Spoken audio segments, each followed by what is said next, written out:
Today we're going to be talking about self-care after a laminectomy.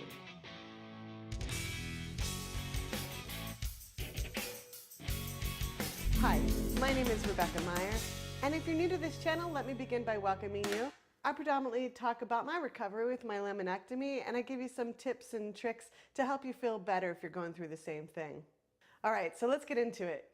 When I had first had a laminectomy, I wasn't really sure what to expect. I had never had surgery. I never even had a root canal, so I never had anything ever, and I really didn't know what I was getting into. Looking back on it now, I do know a few things that I would do differently, so I'm going to give you that information, and I do want to encourage you to comment in the comments below.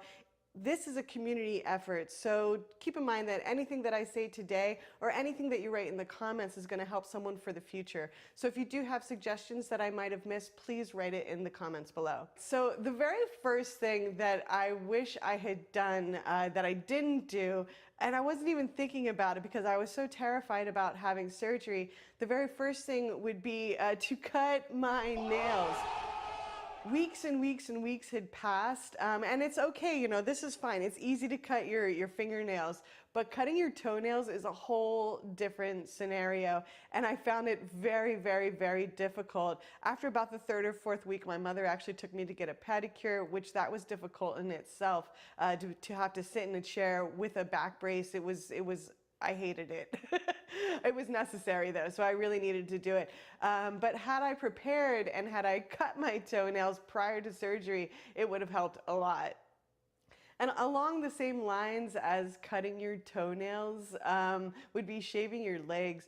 Okay, look, I know some of you hate to have hairy legs, but you're gonna have to like kind of get over it for a few weeks and just know that your legs are gonna be hairy. It is really, really, really hard to shave your legs. You're not gonna be able to bend. You're gonna be wearing a stupid back brace and it's gonna suck. So do try to shave your legs and just keep in mind, it's gonna be like the last time that you shave them for a few weeks. Oh well, you know, life goes on. You can of course ask a loved one to help you shave, but I think you're going to be all right just letting the hair grow for a little bit. Now, as far as getting dressed is slow going, but there's a few things that can help you. My mother had actually bought me two ginormous pairs of sweatpants. They were about 2 or 3 sizes too large for me, and those ended up being the only things that I actually wore. When you're looking for sweatpants to wear, try to get them, like I said, 2 or 3 sizes bigger, but also so that the elasticity is not very strong. You're better off having something that you can tie. But as far as getting dressed, I mean, you need a grabber. You need a grabber for so many things other than just getting dressed, just picking random things up off the floor. But this is absolutely necessary so that even when you're standing, you're not in a bending position. You can easily, you know, pick up your pants or your underwear or whatever has fallen down. So you're really going to want to make sure that you have a grabber. You can hang onto a wall, a bed, to use as support while you're getting dressed. But you definitely need to have a grabber. All right, let's head into the bathroom and I can show you a few things in there. Welcome to my shower. All right, so there's a few things to know. In the shower, I have a handicap shower. Now, my mother had one when I was staying with her at her house, except I'm so short I couldn't reach it because it was only good for the top. These are really inexpensive, and I think this thing is actually excellent. It's easy to take off. It's super easy to use. I still use it today. I'm not going to get rid of it. I actually love having a handicap shower, and it makes life a lot easier. The other thing is a shower stool. You may find when you're first having surgery that you're going to be just exhausted on a level that you've never felt before. And so to be able to, you know, just be in the shower and to be able to have a seat is a beautiful, beautiful thing. I don't recommend doing a bath. You're probably going to have to wait for stitches to heal, so you're not going to be able to take a bath. I mean, of course, if you wanted to like sponge bath off, I get it, but I think taking a full shower, like washing your hair so the soap runs over the runs over your back and wherever your incision is to help clean it out. That's really what you're going to want to be doing. So definitely try to get in the shower. The other thing is these things just like stick right on a little shelf. Wow. So you can raise it up, raise it down, like wherever you want. They just stick right on the wall. And it's going to make everything really easily accessible. Let's talk the toilet. All right.